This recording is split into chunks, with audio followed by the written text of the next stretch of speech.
Welcome. In this video I will show you how to repair your G305 X SUPERLIGHT mouse with the connection utility.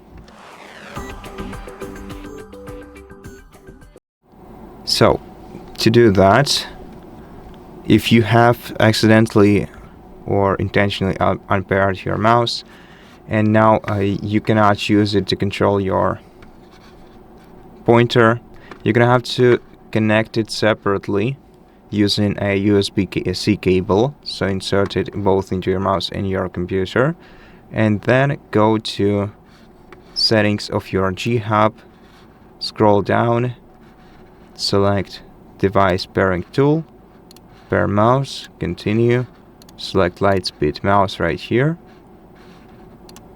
continue, and then on the list we're gonna have to find our G305 X SUPERLIGHT. If you cannot see it on the list, open this application in full screen and search again.